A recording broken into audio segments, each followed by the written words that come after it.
ओम नमो भगवते वासुदेवाय. तर आपण श्रीमद भागवत महापुराण पाहत आहोत आणि त्यातील हा आपला 10वा स्कंद. 10व्या स्कंदातील अध्याय 10वा.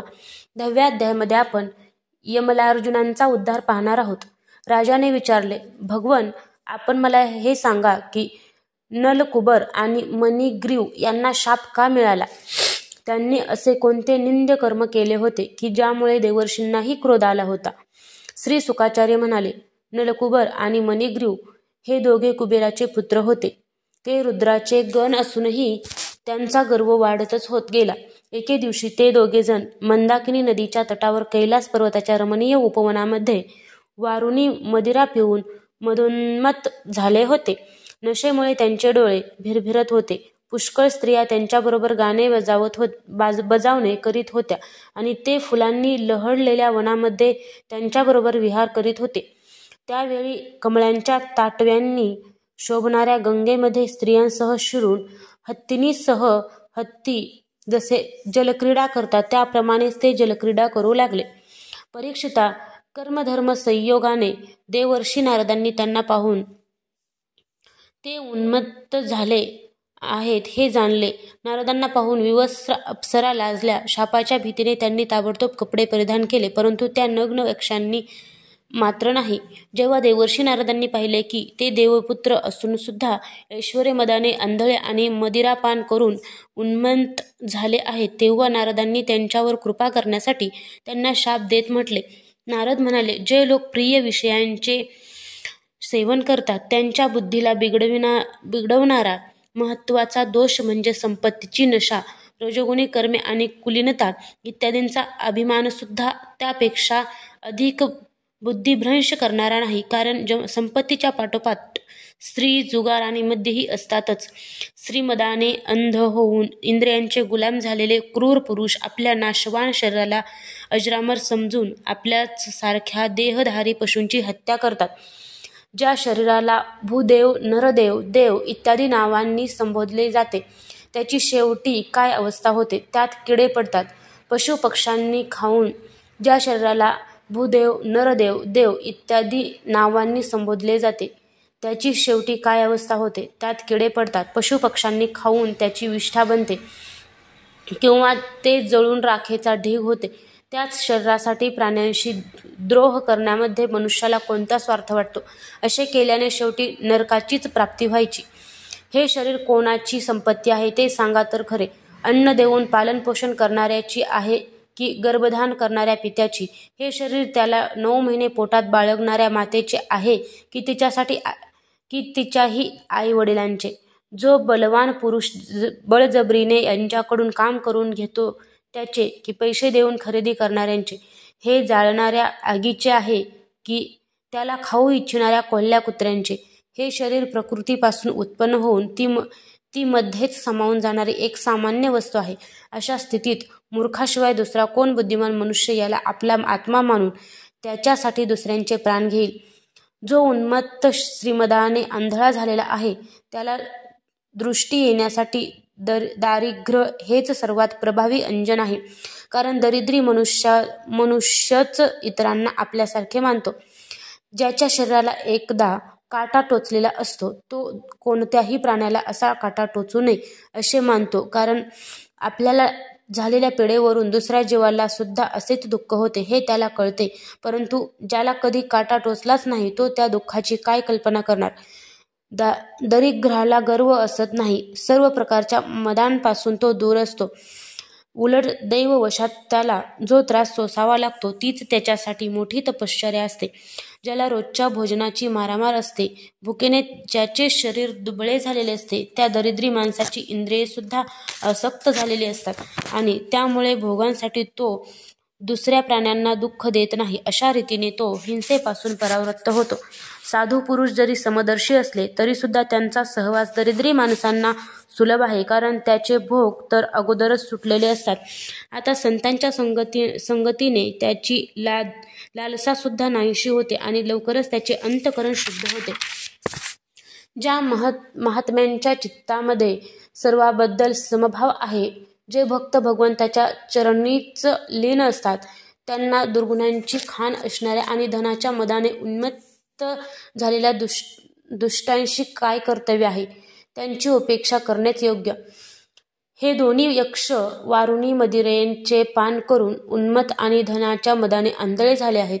इंद्रियांचे गुलाम असणाऱ्या या स्त्री लंपटांचा अज्ञानजनित मद आपण नाहीसा करावा. हे लोकपाल कुबेराचे पुत्र असूनही मदोन्मत्त होऊन अज्ञानात बुडालेले आहेत. आपण विवस्त्र आहोत याचेही त्यांना भान नाही. म्हणून हे दोघेजण आता वृक्ष होण्याच्याच योग्यतेचे आहेत. तसे झाले तर यांना पुन्हा असा अभिमान निर्माण होणार नाही. तेथे सुद्धा माझ्या कृपेने यांना भगवंताची स्मृती राहील आणि माझ्या अनुग्रहामुळे देवांची 100 वर्ष झाल्यानंतर यांना श्रीकृष्णांचे सानिध्य लाभेल. मग पुन्हा भगवंताच्या चरणाविषयी प्रेम उत्पन्न होऊन हे आपल्या लोकी निघून जातील. श्री सुक म्हणतात, असे म्हणून देवर्षी नारद नारायणांच्या आश्रमाकडे निघून गेले.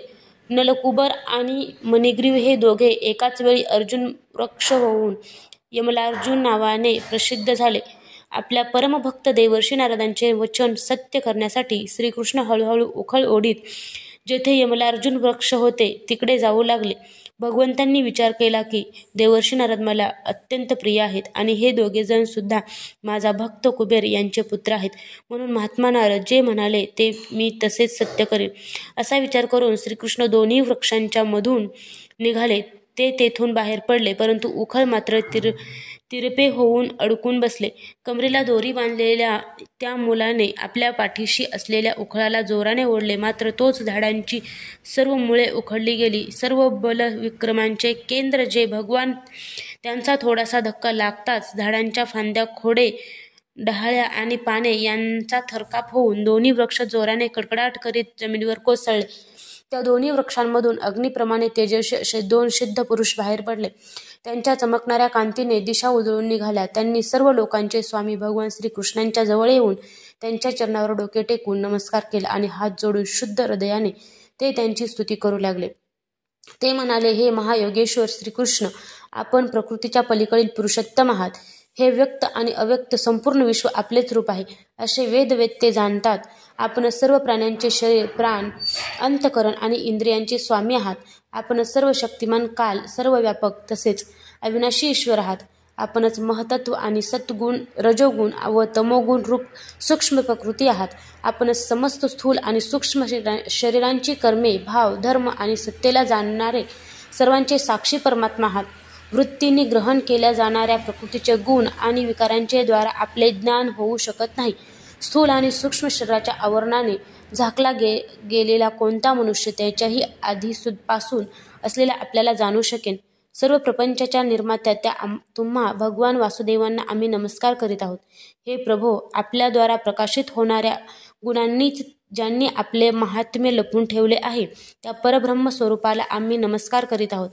आपण प्राकृत शरीररहित आहात, तरीसुद्धा जेव्हा आपण असे असामान्य पराक्रम प्रकट करीत असता की जे शरीर धारण करणाऱ्याला अशक्य आहेत आणि त्यांच्यामुळेच त्या शरीरामध्ये आपला अवतार आहे हे लक्षात येते. प्रभो, तेच सर्व अभिलाषा पूर्ण करणारे आपण सर्व लोकांचे लौकिक आणि अलौकिक कल्याण करण्यासाठी यावेळी आपल्या संपूर्ण शक्तीनिशी अवतीर्ण झाला आहात. हे परम कल्याण स्वरूप, हे परम मंगल स्वरूप, आपणास नमस्कार असो. शांत सर्वांच्या हृदयात वास करणाऱ्या यदुवंशाधिपती श्रीकृष्णांना नमस्कार असो. हे अनंता, आम्ही आपल्या दासांचे दास आहोत. देवर्षी नारदांच्या अनुग्रहामुळेच आम्हाला आपले दर्शन झाले. आपण आम्हाला जाणण्याची अनुमती द्यावी. प्रभो, आमची वाणी आपल्या गुणांचे वर्णन करीत राहो. आमचे कान आपल्या कथा ऐकण्याकडे लागून राहोत. आमचे हात आपल्या सेवेत आणि मन आपल्या चरण कमलांचे स्मरण करण्यातच रममान होत. आमचे मस्तक आपले निवासस्थान अशा जगासमोर नम्र राहो आणि आमचे नेत्र आपले प्रत्यक्ष शरीर अशा संतांचे दर्शन घेत राहोत. श्री सुक म्हणतात, त्यांनी गोकुळेश्वर श्रीकृष्णांची अशा प्रकारे स्तुती केल्यानंतर दोरीने उखळाला बांधलेले भगवान हसत हसत त्यांना म्हणाले. श्री भगवान म्हणाले, तुम्ही मदाने आंधळे झाला होतात. अगोदरपासूनच मला हे माहीत होते की परम कारुणिक देवर्षी नारदांनी शाप देऊन तुमचे ऐश्वर्य नष्ट केले आणि हीच तुमच्यावर कृपा केली. जे समदर्शी आहेत आणि ज्यांचे हृदय पूर्णपणे मला समर्पित आहे त्या साधू पुरुषांच्या दर्शनाने संसार बंधन नाहीसे होते. जसा सूर्य दर्शनाने अंधार नाहीसा होतो, म्हणून नलकुबरा आणि मणिग्रीवा, तुम्ही माझेच अनन्य चिंतन करीत आपल्या घरी जा. जी तुमच्यासाठी कल्याणकारी आहे, त्या तुम्हाला इष्ट असलेल्या व संसारचक्रातून सोडविणाऱ्या अनन्य भक्तीची प्राप्ती तुम्हाला झालेली आहे. श्रीसुख म्हणतात, भगवान असे म्हणाले तेव्हा त्या दोघांनी त्यांना प्रदक्षिणा घातली आणि वारंवार नमस्कार केले. यानंतर उखळाला बांधलेल्या त्यांची आज्ञा घेऊन ते उत्तर दिशेला निघून गेले. अध्याय 10 समाप्त.